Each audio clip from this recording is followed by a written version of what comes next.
Hey, it's Maren, and this is the October 2019 forecast for Gemini Risings. So getting right into it, we will start out with the astrology, move to the tarot, move to the Work Your Light guidance cards, knit it all together at the end, so let's get into it. On the 3rd, Pluto stations direct in your Capricorn 8th house. So Pluto, having been moving through your 8th house, deals with radical transformations in shared finances for you for the past few years. And for the past few months with Pluto having been retrograde, you've been revisiting these transformations and revisiting these deaths and rebirths that you've been having. Now with it moving forward and stationing direct, expect new death and new rebirth to emerge with how you deal with shared finances with a partner or shared income of somehow. On the 4th, Mars enters Libra in your 5th house. Where Mars goes, it can bring increased conflict or increased aggressive drive to get things done. It's moving into your 5th house of romance, creativity, and children. So with those things, with a romantic partner, a child, a project that's creative, watch out for a little trouble with that, or watch out for just more effort going there. With Mars in the 5th house of romance, this could also be a good thing if you're wanting some Martian energy there. So multiple ways that could manifest.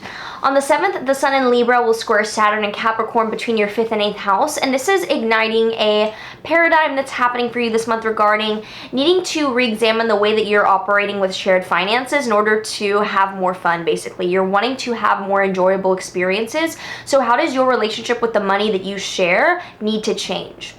On the 8th, Venus enters Scorpio in your 6th house, bringing ease and harmony into your area of life of health, well-being, and co-workers. Also pets, if that applies to you. More ease there. On the 13th, there's a full moon in Aries in your 11th house, a culmination from the past 6 months regarding friends, networking, and groups. So about 6 months ago, if you joined an organization or made some friends, this is a high point to celebrate that or let a project with a group come to release.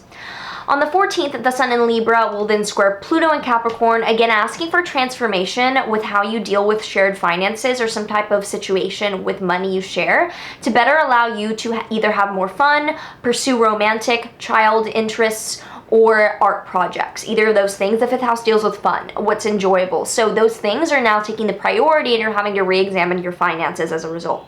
On the 23rd, the Sun enters Scorpio in your 6th house, more drawing attention into the 6th house of health and well-being for this next few weeks of Scorpio season. That's going to be the focus of day-to-day life, is self-care and prioritizing that. I'm talking very quickly.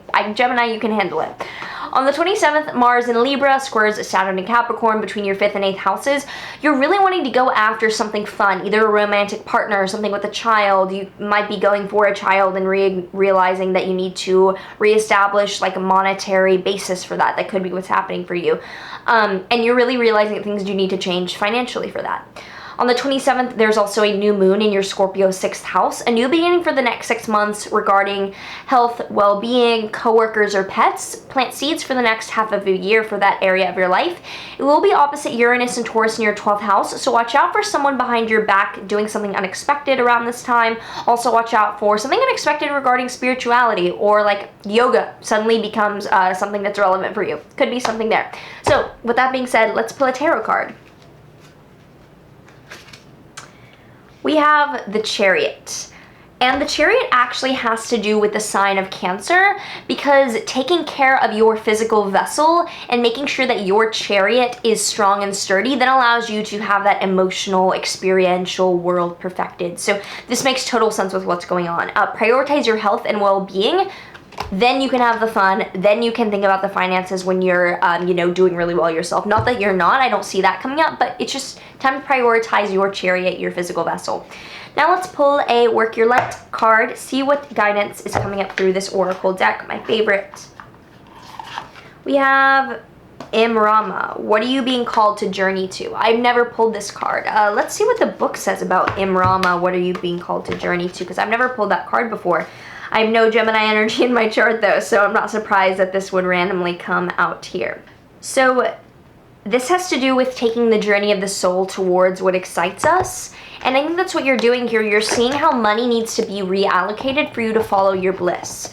So I hope this was helpful. If you did find it helpful, subscribe, do all the things, lets me know I should keep making these. Also, I do offer private consultations down below. Subscribe, do all the things. I already said that. And I will see you in the next video.